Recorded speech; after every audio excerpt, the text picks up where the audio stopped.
Welcome to PowerPoint. This is version 2013. It differs only a little to earlier versions back to 2007, so if you are upgrading, the transition should be fairly easy. Version 2013 opens with this window. Here you can revisit recent PowerPoint presentations or create a new one.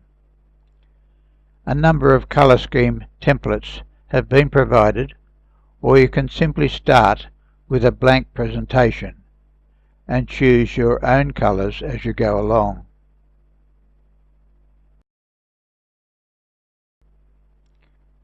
The default opening page provides a couple of text boxes, but you can dispense with these if you wish, quite easily, by selecting them with the cursor and then apply the delete key.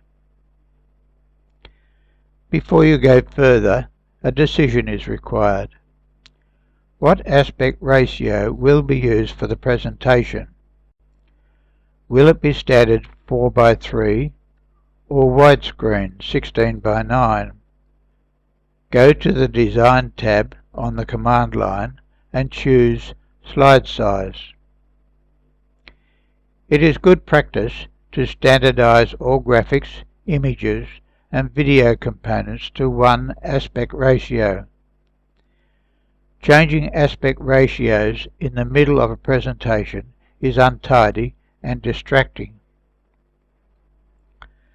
At this point, it is also advisable to gather all the components to be used in the presentation in one folder, that is, all images, all graphics, all video, and all audio files.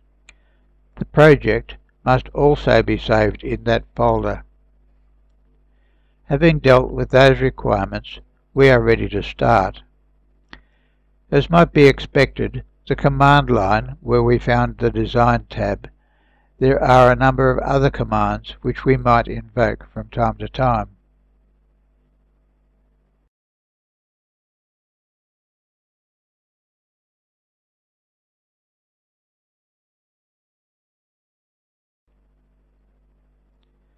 The first slide is usually a title slide, which gives some idea of what the presentation is about. The slide background can be plain or an image. Go to Design again and choose Format Background.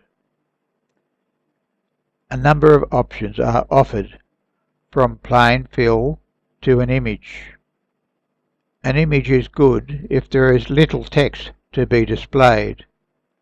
A busy picture makes text hard to read, but using a picture as a background also means it does not require entry specifications. Every element that is added to a slide requires some sort of instructions: when to appear, how to appear, when there are many elements, the order in which they are to appear, and how long they will be in view. Of course, you would only use background pictures that are relevant to the story being presented. Now we have slide 1 with a background, and we will add a title. Go to Insert, Text Box. A full range of fonts and sizes is available. Never use small fonts. Have a thought for your audience who may be viewing the presentation on a screen in a hall. They cannot comfortably read less than about 40 point. Never try to screen diagrams, maps, or lists that have not been specially formatted for screen presentation. If they have been originally presented in printed form, they should be redrawn and perhaps simplified for screen presentation. Use a font size and color that contrasts very well with the background. If a picture has been used that provides poor contrast, change it, or use a more plain background. Many options for slide background are offered, but avoid the temptation of using fancy backgrounds which add nothing to the story.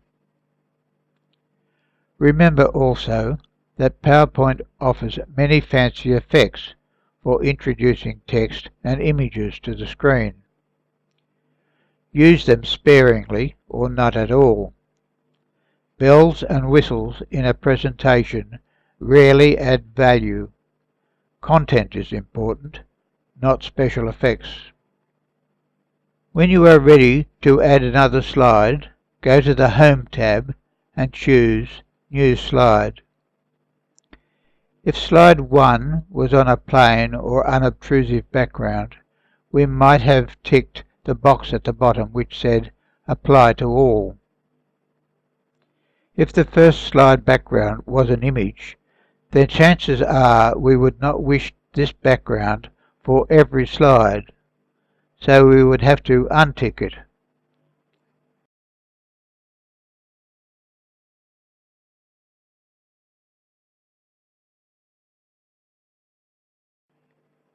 In the second slide, we will just insert a picture. Go to Insert, Picture, and browse the Project folder and select. The image will be displayed in the center of the slide, from where it can be resized by dragging on its corners and repositioned anywhere on the page. We can also add text. Go to Insert, Text Box. Position the cursor somewhere on the page and drag across the page. Size and shape aren't important, as entering text will automatically reshape the text box.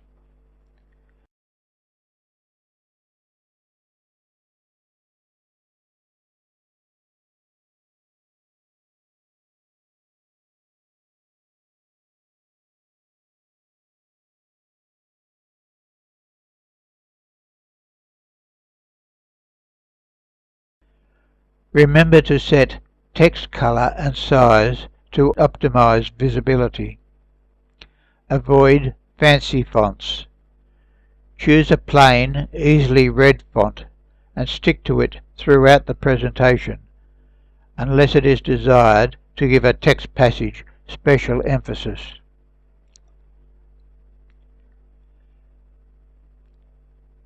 We will add another slide, and this time we will show a movie.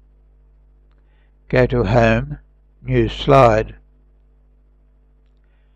Then go to Insert, Video, then browse the project folder and select. PowerPoint will accept a range of video formats, including AVI, MPG, and WMV. MPG fills the frame, but is automatically reformatted for compatibility with PowerPoint. It will take a little while. AVI is inserted immediately, but does not fill the frame, and must be resized by dragging on the corners. Video controls are automatically placed at the bottom of the screen.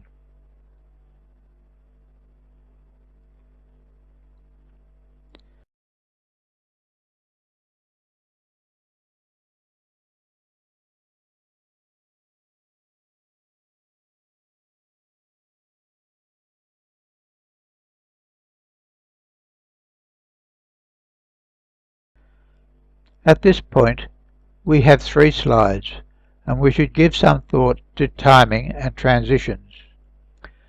Most users of PowerPoint make their presentation directly, providing commentary live and changing slides by a mouse click.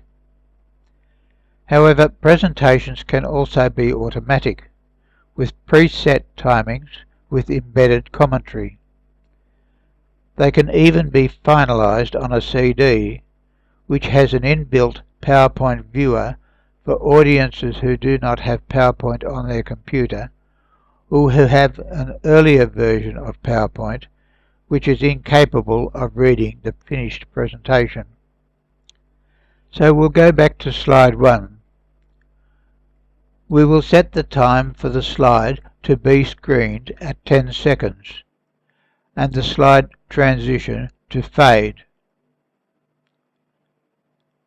We can leave the mouse click change as well as rely on the 10-second screening. Slide 2 we will set to screen for 15 seconds and choose a fade transition. We can also remove the mouse click change and rely on the timing. Because slide 3 is a video, we will set its time for the duration of the video, which is set 21 seconds, and choose again the fade transition.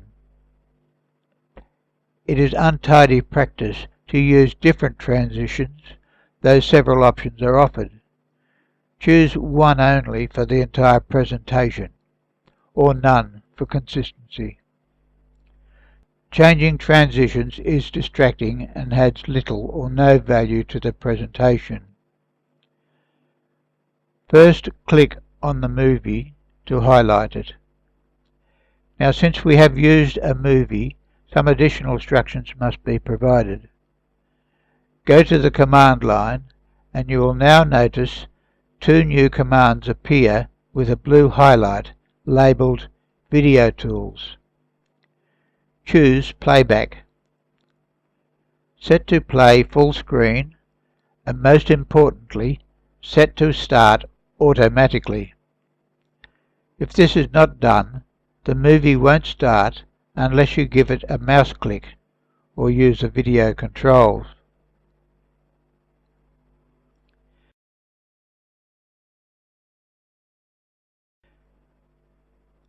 Now we will add another slide. Go to Home, Insert Slide. We will put in another picture. Insert Picture. At this point, I'd rather have the picture as the background. Go to Design, Format Background, and choose a picture from File.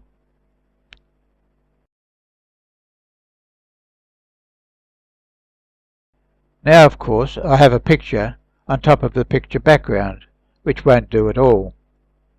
Just highlight the picture and delete. We won't add any text this time. We'll just set exposure time to 10 seconds and apply a fade transition.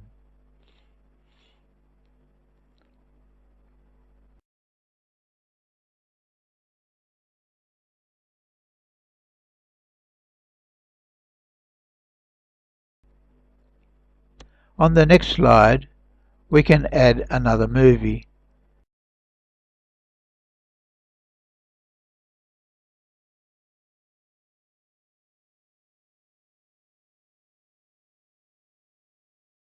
But remember to use exposure time to suit the movie length and apply the fade transition. Also use the video tools to set automatic play and full screen play. That is, highlight the movie, which will expose the video tools and playback options.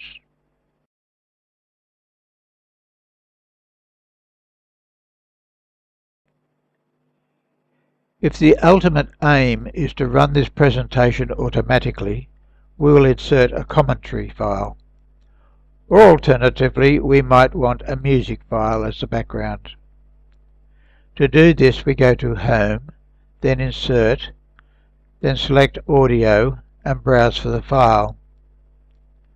I will choose a file appropriate to this subject, some Indian sitar music.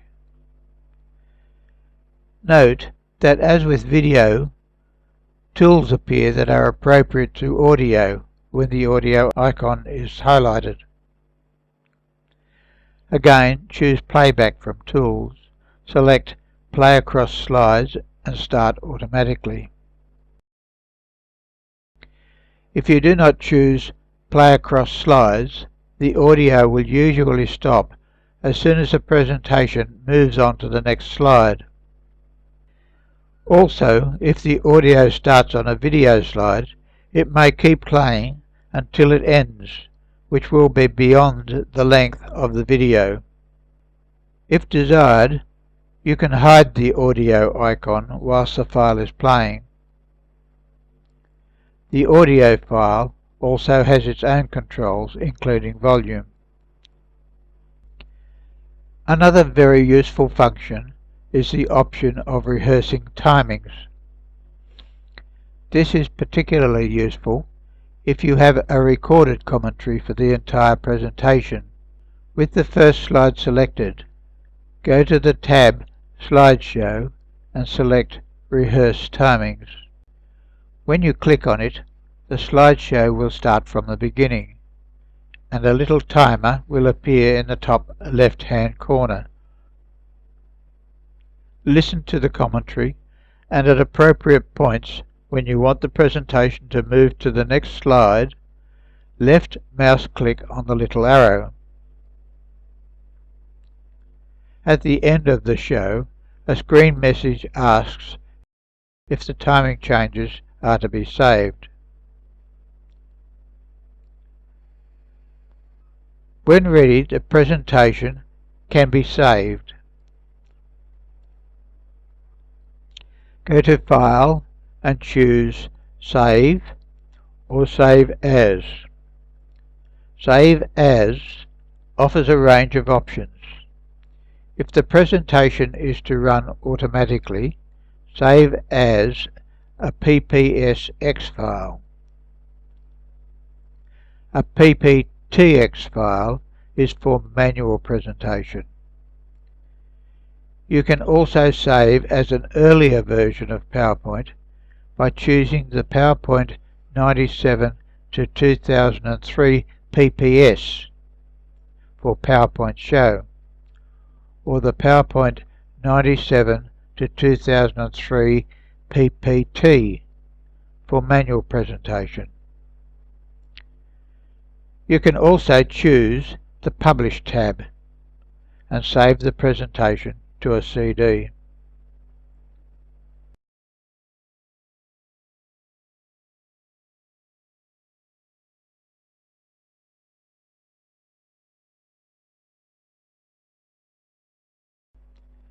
Finally, remember these points. Bells and whistles don't make a poor presentation better. Content is what counts, not special effects. Use plain fonts, at least 40 point size, with good background contrast. Use only one font face for the entire presentation. Never use graphics that have not been formatted for screen presentation. Never use busy pictures for slide backgrounds where there is a lot of text to read. Don't mix different slide transitions in a presentation. Don't mix different animations in a presentation. Avoid using graphics, images and videos with differing aspect ratios. Everything should be in the proportions of 16:9 for a widescreen presentation, or 4:3 for a standard definition presentation. This ends the tutorial.